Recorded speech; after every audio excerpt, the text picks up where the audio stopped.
Our journey through Colorado didn't end in the mountains, it was just getting started. After 3 epic days in Rocky Mountain National Park, we hit the road again, chasing more of Colorado's magic.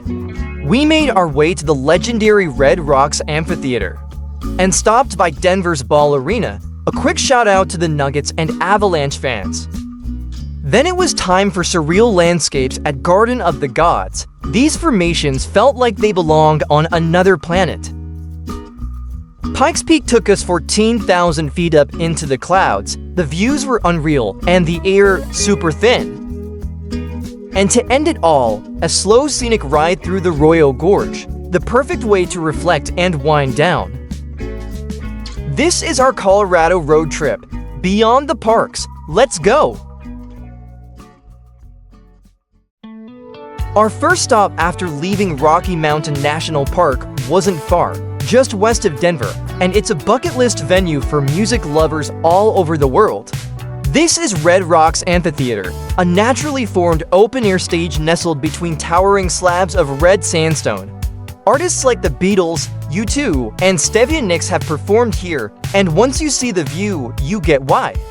The amphitheater sits over 6,000 feet above sea level, and yes, climbing these steps absolutely count as a workout.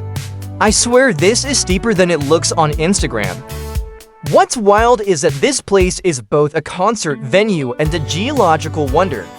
These rocks are over 290 million years old, older than dinosaurs. It's one of those rare places that feels massive, yet peaceful.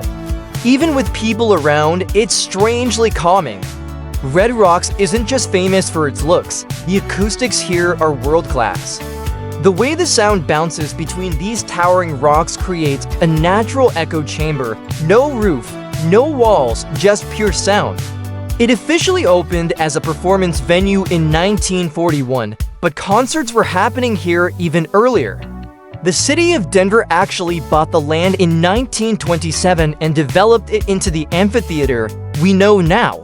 Even during the day with no concert, it feels iconic, like the rocks are holding on to the energy of every show that's ever happened here. And the best part, it's free to visit during the day.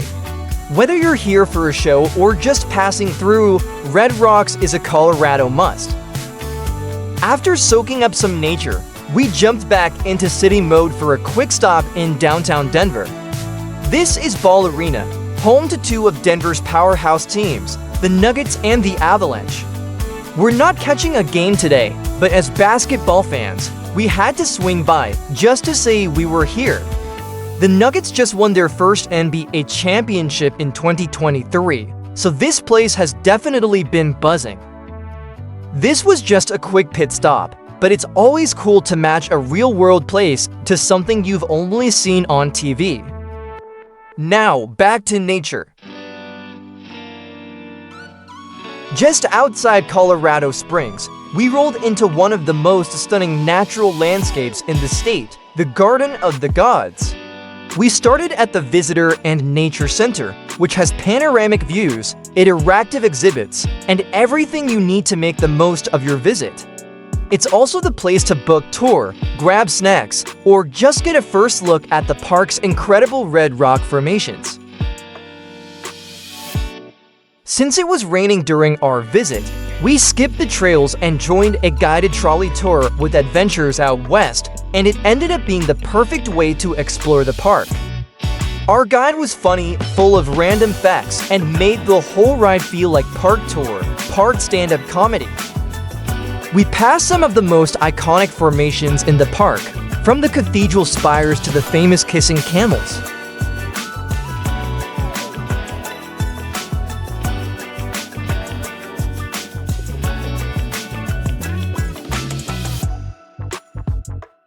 Every turn gave us something new to look at, and with the mountains in the distance, it felt like we were on another planet.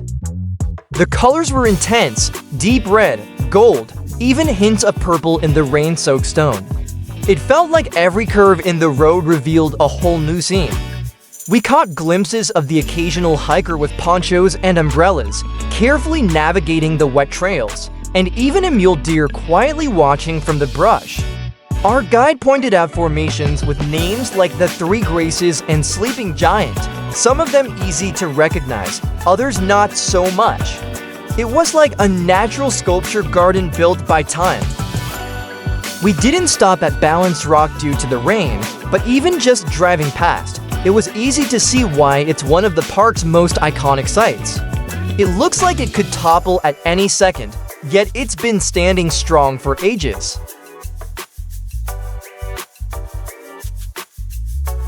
Not far from there, we passed a rock formation known as the Big Fish, and just beyond that, a small cave tucked into the hillside that looked like something out of a fantasy film.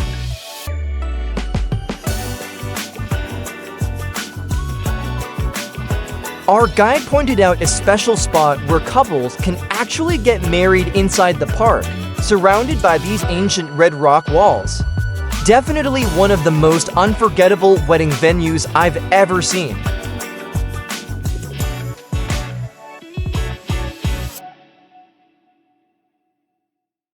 The best part, no hiking required. You get all the views and stories without the blisters. After the tour, we stopped back at the visitor center to recharge and take in the view one last time before heading out. Even in the rain, Garden of the Gods felt magical. The surreal formations, the peaceful vibe, it's the kind of place that stays with you. With the red rocks behind us, we set our sights on something much higher. Our next adventure would take us above 14,000 feet to the summit of Pikes Peak. Often called America's Mountain, Pikes Peak is one of Colorado's most iconic 14ers, the 31st tallest, but by far the most visited. The road to the top is a 19-mile climb through nearly every kind of Colorado landscape. Early on, we passed Crystal Creek Reservoir, a calm, mirror-like lake framed by pines and mountain views. It's one of those spots you could stop at and forget you're still on your way to something even bigger. After Crystal Creek, the road starts to change. The trees grow shorter, the curves sharper, and you start to feel the elevation.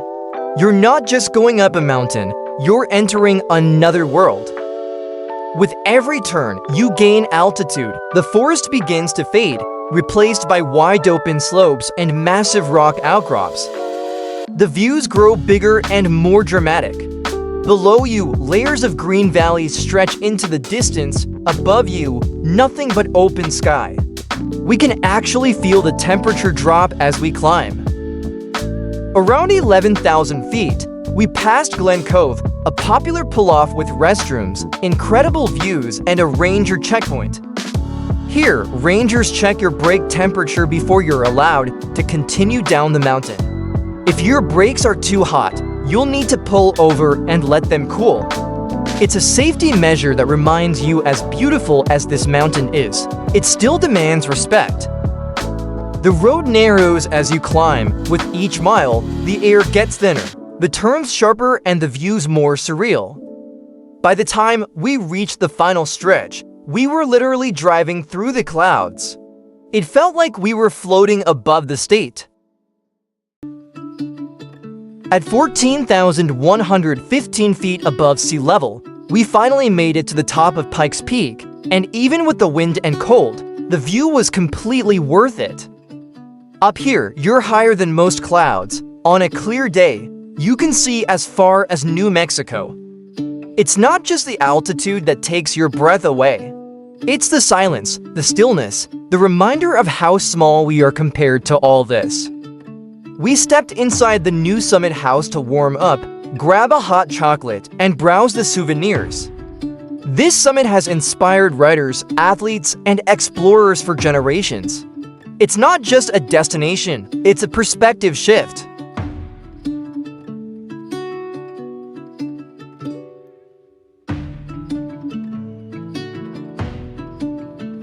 Eventually, it was time to head back down carefully. The drive to Pikes Peak was unforgettable, but our journey through Colorado wasn't over yet.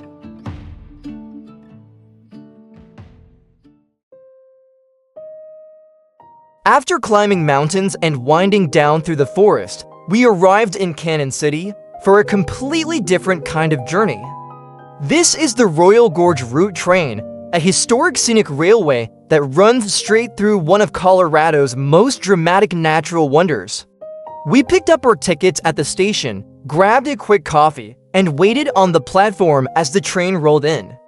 There's something timeless about boarding a train like this. No rush, no traffic, just an old-school experience in the best way. You can choose from several classes. We went with coach, which gave us wide, panoramic views right from a spacious window seat.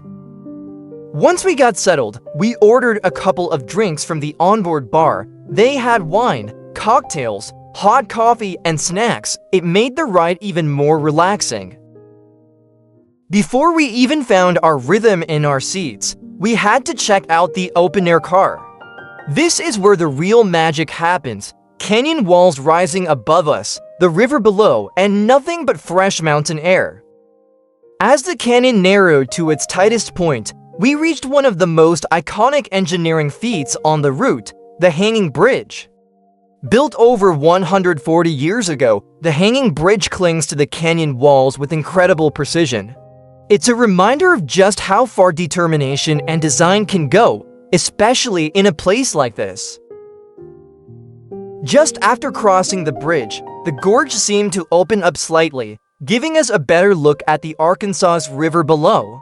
That's when we spotted them, a group of whitewater rafters slicing through the rapids, completely dwarfed by the walls around them. From the train, they looked like tiny dots on a moving ribbon of water.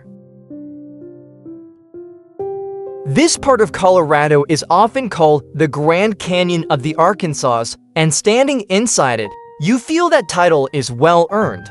The Royal Gorge stretches over 6 miles and plunges more than 1,200 feet deep, all carved by water over millions of years. Whether you're rafting, hiking above, or gliding quietly by train, the gorge makes you feel small in the best way. We spent the rest of the ride relaxing, watching the cliffs roll past. The whole route takes about 2 hours round trip, and it's the perfect way to unwind. After all the hikes and road trips, this was exactly what we needed. Eventually, we rolled back into Canon City, slower, calmer, and completely in awe of what we'd seen. From towering peaks to narrow canyons, Colorado showed us every side of its landscape. And this ride through the gorge was the perfect way to end the journey. After a week on the road, for incredible destinations and countless memories, it's hard to put this trip into words. From the natural amphitheaters carved in stone to red rock trails soaked in rain, from standing at 14,000 feet to riding beside rivers cut deep into the earth, travel has this way of reminding you how small you are and how lucky you were to witness it. We came for adventure, we left with perspective. Thanks for coming along on this journey. Until the next one, stay wild, stay curious, and keep exploring. If you enjoyed this video, don't forget to like, share, and subscribe. More adventures are just around the corner.